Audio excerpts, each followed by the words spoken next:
kismaayo wadaadda gobolka u dhashay oo ilaa 5 ayaa ii yimid ururkay ka hadleen waan dhageystay marka waxay iigu sawireen inuu yahay urur cilmaani oo dad oo gaala warkiiba dhamaysteen way isu dabamareen markay warkii dhameeyeen baan su-aal ururkanaa sheegaysaan xaguu jooga oo magaciisi waan sheegnayn samaadan maqlayn markaasaan anigu ooma aqaano cilmaani iyo gaaltoon muslim baanu aqaanaa ma waxay ku gaaloobeen xabashida la dariir marka waxaan qodobkaas kuma heshiinayne bal horta ururkaas iyo waxa uu yahay baaritaan dib oogu noqdo muxuu cilmaani ku noqday maxaad ku gaalayseen soo ogaada waxaana mid dooblay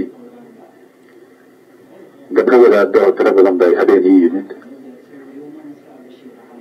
kolkaan wixii wacdii muxaadaraha dhamaysanay su-aal lay weydiiyey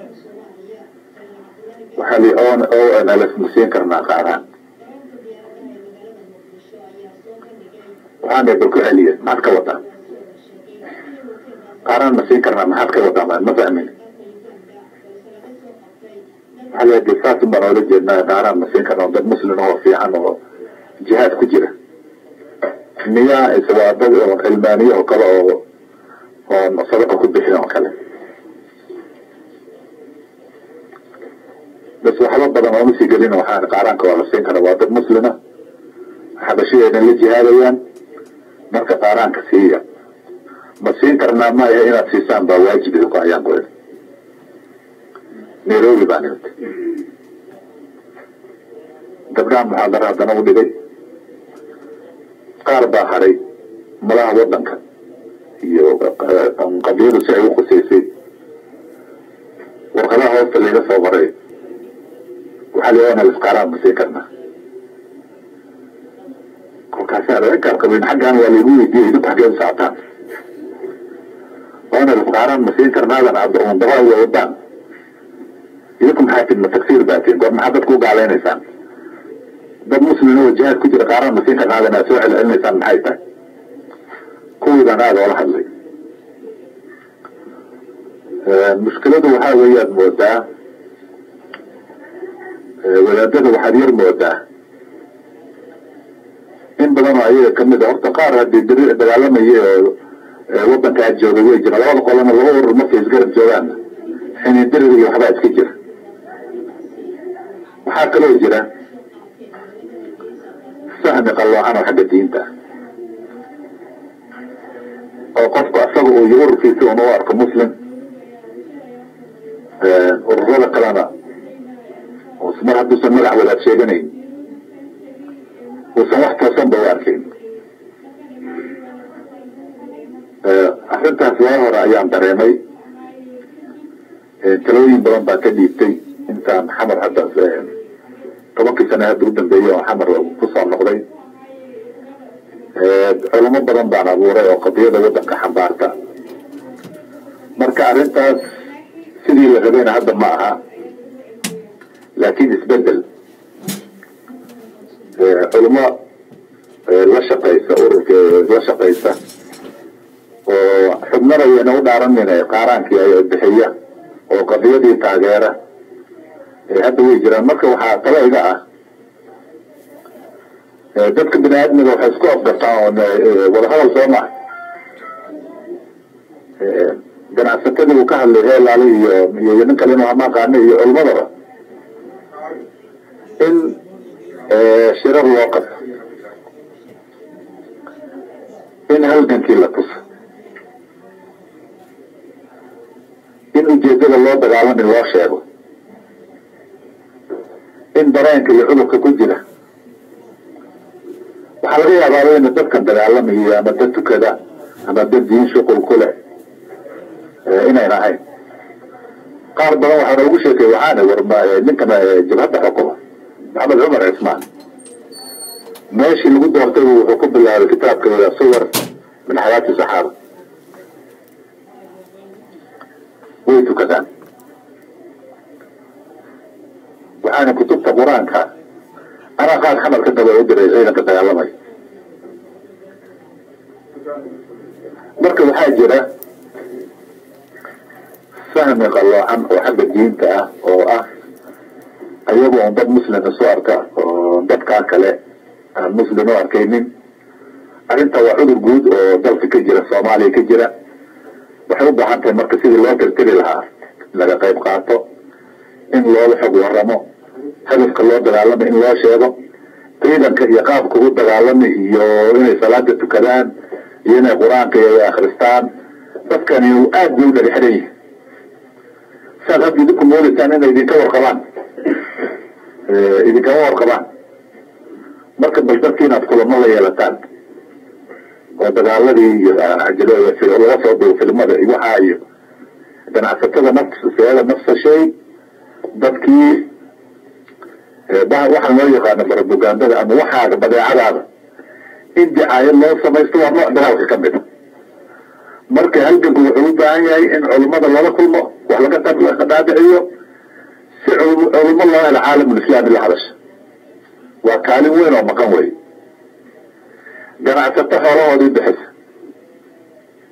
si loo helo ganacsato waxaaba laga yaaba waa kan waxaan uusan jihaad baahayn marka marxalada soo gaarsiisid waxaan jihaad inuu yahay soo inaad gaarsiisid maaha waa inaad gaarsiisid qofku waxaan iskama fahmayay soomaalidu waa fadhi ku dirir waxayna ubsanin ba iskaga sheekaysaa dacaayad iyo been ba isku qancin sidii ku tegi marka waxaan qabaa aniga hadda ka bacdi culimada un hadda kulleyba waxbaan ka bilowno hadda qaar roon badan baa jira laakiin fari kama qodna ganacsatada naftooda in sidaa la yeelo oo qadiyadii dadka qadiyada in lagu soo xidho hadda anigana idinoo hadlaya xisbi tamaamu soomaaliya ahaan jira qaarkii wuu ka warqabaa kolkaan qabidaaro joogay laba xisbi laba urur baan ahayn ana tamaamu baan u ordayay oolafna kooxdooda u ordaysa وينو قربان وينايين وعيد وأنا لف دمار وأنا لف ريو وأنا لف وينو وريجر أنا كده هذا صور بدي رجعني مركا واسكتور كاتجري أنا ورث تحدي بالعين يا وحاني من سلاسل يتضرب المركب في أنا بابا هل كان نيرو أنا مد من المغربوه قلت الله نحرسته شيخ إبراهيم دي لنا لنا شيخ إبراهيم عبد إبراهيم دي لنا لنا ما يا الشيخ انقارس عبد إبراهيم كيل ما البيل تاني سقنا مت كل كاسان وأنا لفوا فيها اللي يقول ما كان كيني وقع بشنا مقال ما كان وحلا اللي يقول شيء كل كاسان ده عم تنسري وأنا يتحمل كذا كان ميجيكم بس كلام كلام تشتاني يو شيء كان كشوي وأنا من دي طلع فديه خلاص بقول يقول ده جمرت وحنا يا فنا سووا حقها الله يفهم قصة ما ذكر سمي جورو ويقولي وانا استفاع وانا سري انت اصلا مصبي لبولي كوكا صراحة وانا كي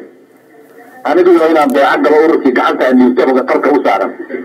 كل لسه عواني ورميش هطول انا يكعني وانا لسه مغري قوال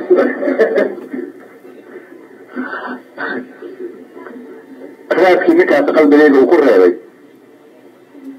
انا اقول يرضى وعنه خاصة ninkaas uu wax badan qalbigay geliyay warqadii diiday shaqadii uu geliyay ninkii meeshan dowlay waa Cabdirsaaq wajoogay wuxuu u diiday fadhiin iyo warqadii ma amaah waka socday markaan xamal tagay ana u yahay san wadii yaa joogay hadalkii aan yeelanay shan Cabdi Ibrahim gelle taas waxay tusaale ka tahay wada hadalku يسخن عنده واحد بدن inay furi karaan marka dadka halala hadlo culimada halala hadlo ganacsatada halala hadlo dadku waxay u baahan yihiin qancin bay u baahan yihiin marka arrintaas dadaal badan laga bixiyo waxaad moodaa qadiyadii inoo dhaxaysay iyo waxa u baahan in laga hadli iyo waktigaan haysanay iyo inayna islaahin laakiin haddii ilaahay yidhahdo laisu noolaado marar badan ayaan isugu iman doonaa wadanka iyo taladiisa iyo wixii naga maqan saan ugu soo bari lahayn iyo wixii meeshii dhaliil ka jirto iyo sidii dhaliisha loo sixi lahaa insha allah kulamo badan ayaan ka yeelan doonaa insha allah